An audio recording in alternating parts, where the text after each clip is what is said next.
Olá, eu me chamo Fernanda Ramalho e vou apresentar o trabalho intitulado Vozes Silenciadas, a invisibilidade da violência doméstica contra mulheres com deficiência, realizado em parceria com Paloma Lima dos Santos. Inicialmente, partimos das seguintes problematizações. Os serviços de proteção e prevenção possuem acessibilidade nas construções ou profissionais preparados para interpretar uma denúncia em Libras ou ainda receber uma pessoa com deficiência? Como denunciar uma violência em um espaço que já violenta o seu corpo ao não respeitar a sua diversidade? Bom, dentro dessas questões objetivas, nós temos no Brasil a maior minoria social. São mais de 45 milhões de brasileiros, ou 23,9% da população, que tem algum tipo de deficiência, esses dados de 2010. Dentre esses, mais de 25 milhões são mulheres com deficiência. Apesar disso, notamos um escasso número de pesquisas científicas sobre a temática, além das falhas do Estado que promovem em promover uma vida livre de violência.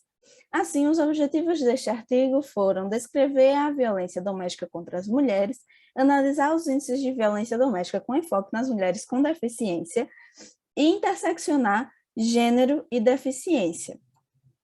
Como método, foi realizada uma pesquisa qualitativa do tipo bibliográfico e documental e utilizamos meios de informação como jornais e revistas eletrônicas. Inicialmente, começamos pelo tópico A Deficiência no Brasil, um breve relato sobre sua história e compreensão. Temos que a deficiência é um conceito que passou por modificações ao longo do tempo de acordo com os modelos teóricos culturais. Além disso, a sua nomenclatura também passou por essas modificações.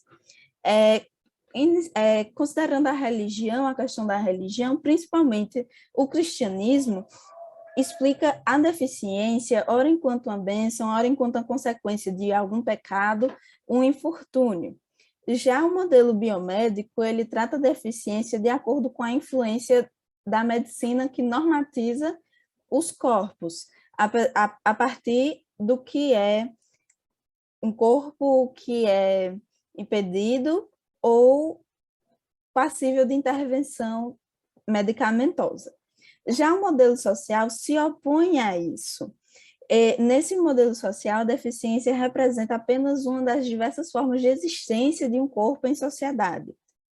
Assim, não é algo culpa do indivíduo, não é algo individual, mas nem físico, é sim um resultado negativo da inserção de um corpo com impedimentos em ambientes sociais pouco sensíveis à diversidade corporal das pessoas. E essa questão da deficiência também ficava dividida em classes sociais aqui no Brasil. As pessoas com deficiência de classes sociais mais abastadas, elas ficavam presas em suas mansões para que não fossem vistas pela sociedade. Já as pessoas que não tinham condições, elas ficavam à míngua até morrerem, né? A partir dessa exclusão. De forma geral, o corpo com deficiência ele é um corpo estigmatizado e caracterizado com essa marca socialmente definida, que precisava ser afastado de uma sociedade a fim de não ameaçar as normas e leis. Dessa forma, o modelo social da deficiência já traz a interação entre a deficiência e o ambiente, e afirma que mesmo que uma pessoa tenha nascido sem nenhuma deficiência, ela pode vir a se tornar uma ao longo da vida. Isso devido às faltas de adequações presentes no ambiente e também a questão do envelhecimento populacional, acontecimento de algum acidente durante a vida. Essas limitações individuais, elas se tornam ainda mais expressivas e sim, em uma sociedade formada por ambientes sem inclusão, que é isso que leva justamente ao preconceito, à invisibilização e à exclusão social de pessoas com deficiência. Assim, perguntamos o que as instituições responsáveis, como o Estado, têm realizado para garantir a adequada inclusão dessas pessoas com deficiência e a acessibilidade delas aos seus direitos. Em relação à violência doméstica e familiar contra as mulheres, que é uma realidade brasileira, essa vivência da deficiência e do ser mulher em uma sociedade já patriarcal se intersecciona de maneira a predispor e potencializar dificuldades e violências a mais, né? Além disso, tem-se a dificuldade de reconhecer, denunciar e sair do ciclo de uma violência que já é presente na vida da mulher. Apesar desses problemas, temos o marco para a criminalização da violência doméstica e familiar com a criação da Lei Maria da Penha, que é uma mulher com deficiência e este ano completa 15 anos. Mas apenas em 2019 que foi acrescentada a obrigatoriedade da informação sobre a condição da ofendida ser uma pessoa com deficiência ou se a violência sofrida resultou em deficiência ou agravamento de uma deficiência pré-existente, o que vai aumentar a pena. Portanto, essa somatória de estigmas e questões sociais se interseccionam e contribuem para o fortalecimento da vulnerabilidade dessas mulheres, bem como no silenciamento dos casos de violência vivenciados.